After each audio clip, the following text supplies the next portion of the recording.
আমি সত্যি স্তম্ভিত এরকম একটা ট্রেনের খাবারের কোয়ালিটি এরকম হতে পারে দেখে। সেদিন হাওড়া থেকে দুরন্ত এক্সপ্রেস ধরে ব্যাঙ্গালোরে ফিরছিলাম। বাইরের খাবার আনহেলদি হবে দেখে আমরা ট্রেন থেকেই খাবার অর্ডার করে নিয়েছিলাম। আর ব্রেকফাস্টের প্লেটে যা ছিল সেটা মোটামুটি ঠিকঠাকই ছিল, স্যান্ডউইচ আর সামথিং কিছু ছিল। আর লাঞ্চের থালিতে আমরা নিয়েছিলাম এগ থালি। আর সেখানে ছিল একটা এই যে ভেজ কিছু একটা আইটেম, যেখানে গাজর, মাটার এইসবের একটা সবজি ছিল। আর ডিমের যেটা ছিল ডিম কারিটা, ওটার দেখো তার মধ্যে ছিল আরশোলা, একটা ছোট আরশোলা মরা। আর ঝোলের কনসিস্টেন্সি দেখে তো বুঝতেই পারছো এটা কীরকম বিচ্ছিরি টেস্ট খেতে।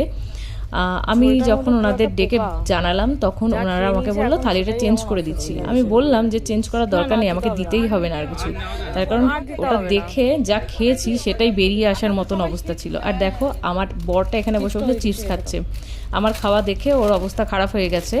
আর ট্রেনের খাবার এরকম হবে সেটা তো আশাই করা যায় না। আমাদের সামনেও যারা ছিল তারাও মানে একদমই ছিঁচি করছিল, ট্রেনের খাবার এরকম কি করে হয় ভাই, এত ভালো একটা ট্রেনের খাবার। রেল কর্তৃপক্ষের এই বিষয়টা একটু কড়াকড়ি নজর দেওয়া উচিত, তার কারণ এই রকম খাবার পাবলিককে না দিলেই আমার মনে হয় ভালো হয়। আর খেয়ে মানুষ অসুস্থ হয়ে যাওয়ারই মতন, আমার তো শরীর খারাপ হয়ে গেছিলো এটা মানে হাফ খেয়ে নিয়েছি দেখে। তো তোমরা ভিডিওটা যত বেশি বেশি পারো শেয়ার করো, সবাই একটু সচেতন হও। ট্রেনে এরপর থেকে যা যা খাবে একটু দেখে বুঝে নিও, সবাই বেশি বেশি শেয়ার করো।